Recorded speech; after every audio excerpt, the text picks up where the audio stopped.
I bet you didn't know that historical reenactment has a long history that continues into today. It's an educational and fun way to honor, remember, and commemorate an event or person. Living history reenactors all have their reasons why they started and why they think it's important. Here at Family Tree Nuts, we recently asked these questions to several experts in this field. This video showcases those interviews. I hope you enjoy each person's insight as much as I enjoyed talking with them. All right, let's go check it out.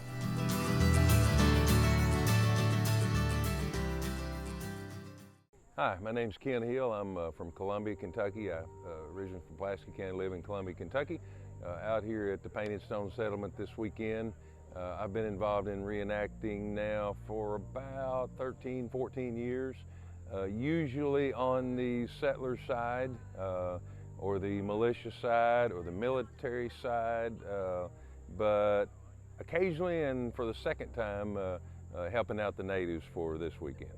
Yeah, I've been doing reenactments for almost 13, 14 years now, I think. My son is usually with me. We started it together a lot of years ago and shared it as a family. He couldn't make it today, but this is actually my first time at Painted Stone. I knew some. Kathy Cummings has done such a wonderful job with this event out here every year, and majority of my friends would be here. We always had competing and conflicting things, so we could never make it before. Today it was just kind of a last minute. I managed to make it up, but yeah, a great bit of history here in Shelby County. Something I was very aware of and have wanted to come to for a very long time. I'm glad to finally make it. And previously, I really didn't intend to come here on that side, or on this side rather. But before anybody gets bent, I'm not portraying any particular native, and I'm not a member of any native tribe, nor do I claim descendantship. Basically, I'm just a big Irish guy who, and there was some evidence of those that just kind of went over to the other side. They got tired of the side maybe that they were on, and there were a lot of reasons for that.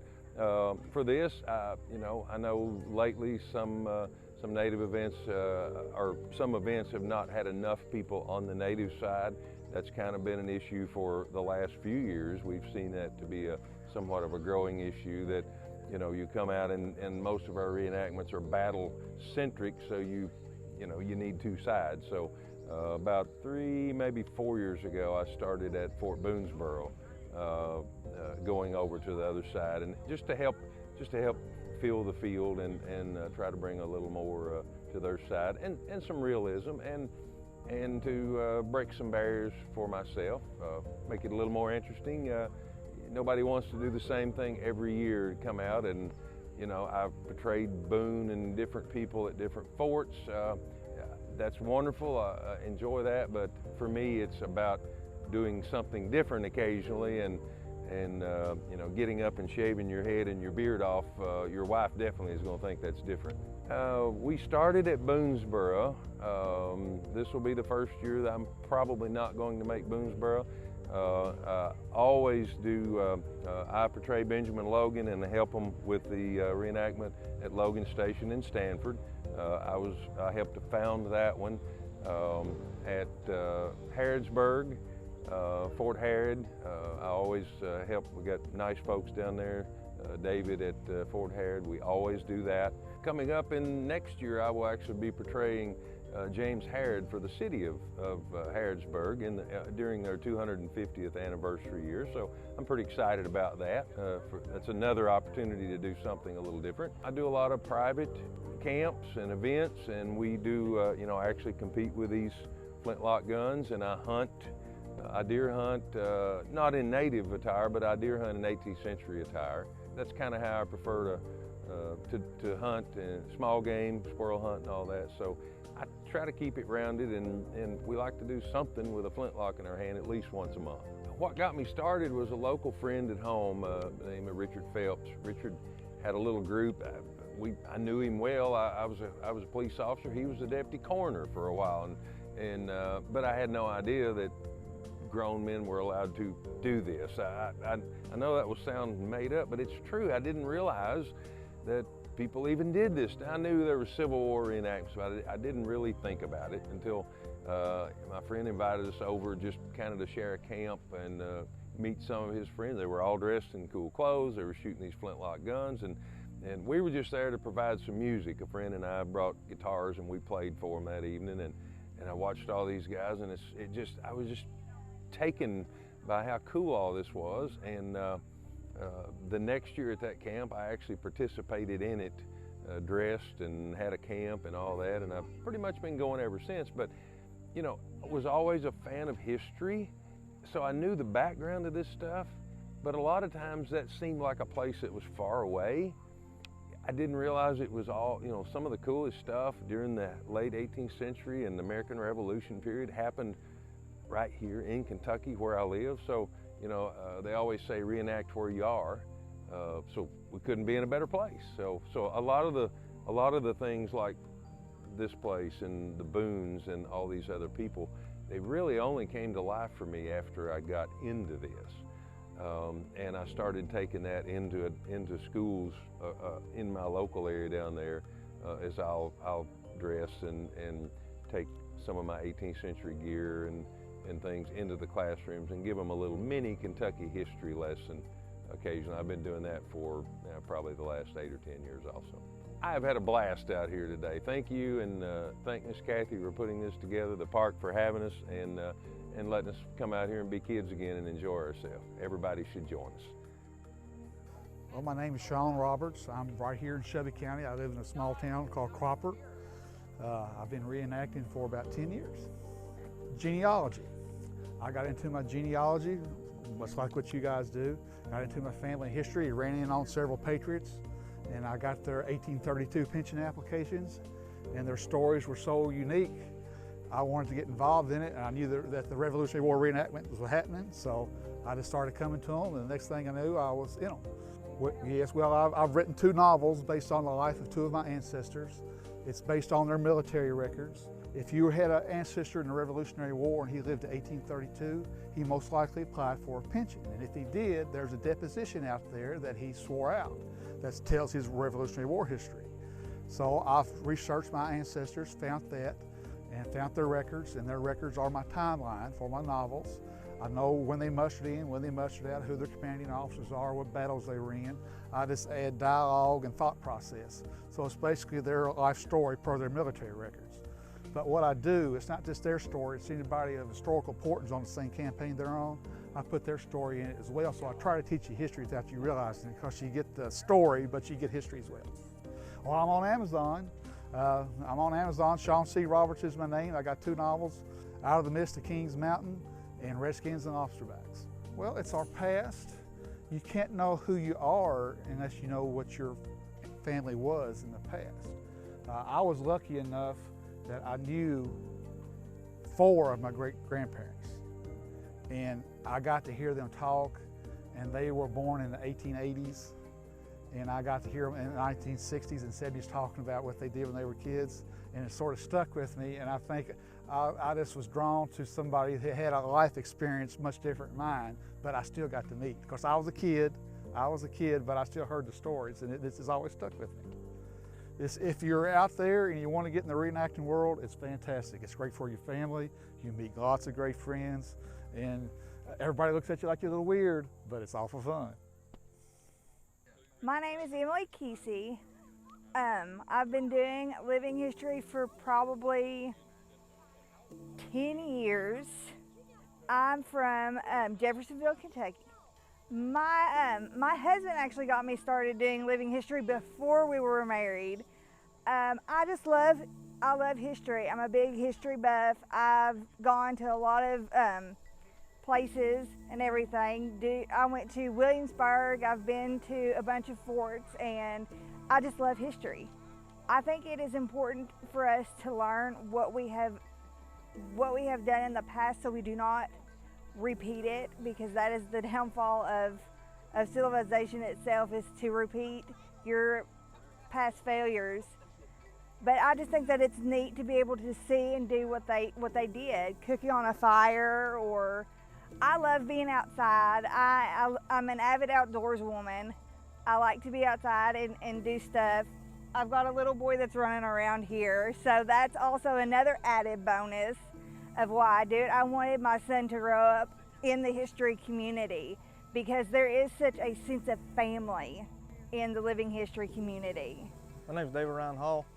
I'm from a little town called Nashville, Georgia. It's about an hour and a half north just of Florida. I've only been doing living history this is probably my third reenactment. This is my first time ever actually reenacting, period. And then, but I went to Fort Herod and then Women on the Frontier for Boonesboro.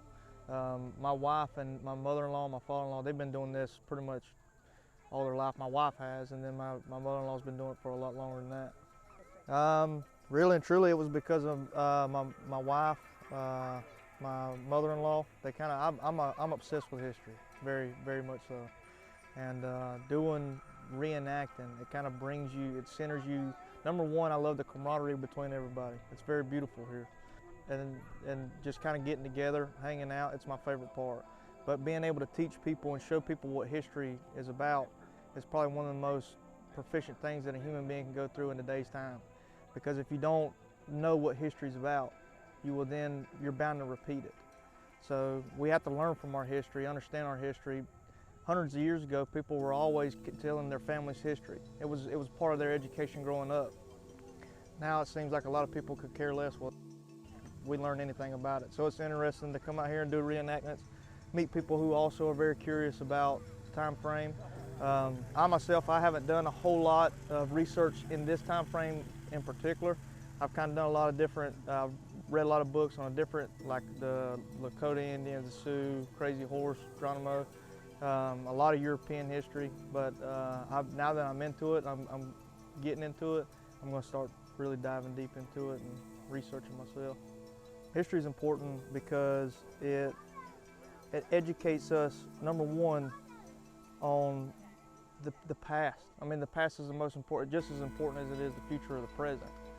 I mean, we can learn a lot of lessons as mankind from the past, right and wrong. I've always been under the impression to butt with other people's heads, right? So like if I've seen somebody do something they've done it wrong, I'm not going to do that. And it's important because, I mean, just like there's a lot of beautiful stuff about history, there's a lot of atrocities too. And if we don't understand what they are and how we led up for it to happen, it can repeat today and it can repeat in the future. And if something like that doesn't happen while I'm alive, it can happen to my sons or my grandsons. And I would rather it not. And so history is important because it's very educational. It's not something that you can necessarily apply to a job, I wouldn't say, like math or you know, you couldn't use history for a job, but as mankind and who we are, it's very important to make us who we are today, I believe. My name's Grant Clifford. I'm from Wheelersburg, Ohio, about 15 minutes from the Ohio River. It's about 2 hours south of Columbus. This is my first time ever doing living history. My friends that I was in the Marine Corps with kind of told me about it when I had gotten out. We all moved to Kentucky together, and I take a personal interest in living history because I think it's important to know how we got to where we're at. And so this is my first time coming out, and I'm really enjoying it and getting to like see what it was like to live back then. History is important to me because I think, like I said earlier, it's important to see how we got to where we're at today and the type of seeing what right and wrong looked like back then and how it led to the decisions that have been made to get us to this point and now. I think it's important to learn from the things that we did wrong back then, and it seems like with America especially, it's always been reactive rather than proactive. So I think it's important to learn from all of that. I'll definitely be doing more of these moving forward. I think I had a lot of fun doing this, and I'm excited to actually get out there and do some reenacting on some of the events in the future. I'm Pamela Eddy. Technically I'm from the state of Virginia, and I guess I've always lived in the past. I have pictures of me about 5 years old in a bonnet, so I've always kind of lived in a dream world of the past. So, well, that would be 58 years. Well, the truth of it was it was a childhood thing, just from watching like Daniel Boone on TV and stuff. But then as I got into school, I did not like history. I absolutely hated history because the teachers felt that the dates and the names of people and the maneuvers in the wars were what we needed to know to understand our American past. And that was all great, but I have a bad memory, so I couldn't remember the names, couldn't remember the dates, and I just did really bad in history, and honestly, I did not like it until it started out with a passion for the clothing that the women would wear in the Civil War. And then I would go to the reenactments, and I thought, well, I don't want to just sit here like this. And I saw somebody cooking over a fire for this long string of men, and I thought, well, gosh, that's actually a skill. That's something that I might need to know in the future if something happened. And it gave me this intrigue. And I started on a journey of learning how they did things. How did they survive? How were tragedies dealt with? How could I see my life in them and be stronger because I knew they made it, that they survived? Well, you have to have a vehicle, and I think that in school that's what we didn't have. We didn't have a vehicle to teach. So if I am telling you about lighting, but then I light this candle that I've made out of beef fat, and only a specific type of beef fat, this is my vehicle to show you the importance of this tool that they needed, and we need light too, and then it makes it real to you. So being out here, it becomes real. And you never know how you're going to touch somebody, because maybe they're interested in candles, maybe they're interested in cooking, maybe they're interested in spinning or weaving. And that's the vehicle to get them into a further depth of the American past and who we really are. Sometimes we don't value things that they valued in the past, and I got into valuing different fats. This is actually bear fat, bear oil. And this could be used for a lot of things. I happen to know a bear hunter, and he was going to throw the fat away. I said, let me have that, and it's great to clean your guns with. Then that put me on the path of oils in general. And I realized that my ancestors were whalers. And one of them was on the Essex, the Moby Dick thing. He was 14, an orphan, and he lived to tell the tale. And I got involved with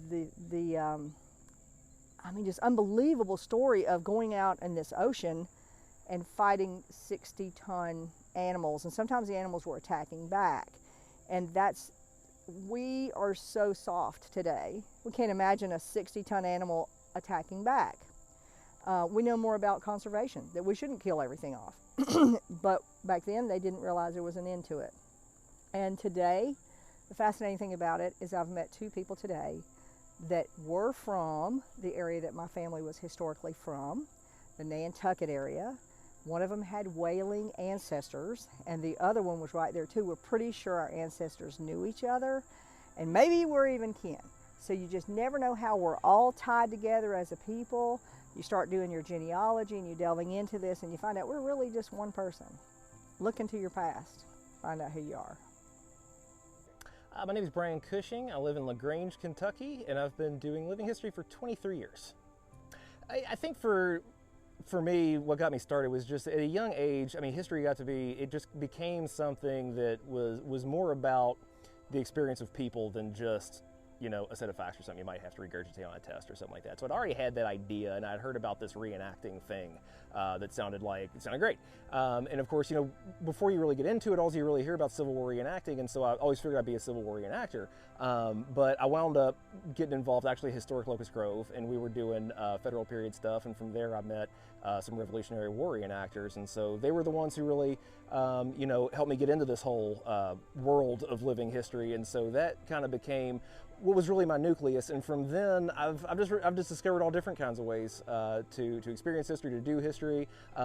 It's usually not as much about war and battles and stuff for me anymore. I tend to do a whole lot more with period skills and civilian experiences and things of that nature. But stuff like this I think is important just because it reminds people that these are real people. They're real individuals with a face and identity and hopes and dreams all unique to themselves. And it's also important for us for research, because when you do a thing, you understand it on a whole different level than you do if you're just reading about a thing or imagining a thing. Well, I wound up turning a hobby kind of segueing into a career as well. I'm the executive director of the Shelby County Historical Society, and so that's why we're here today.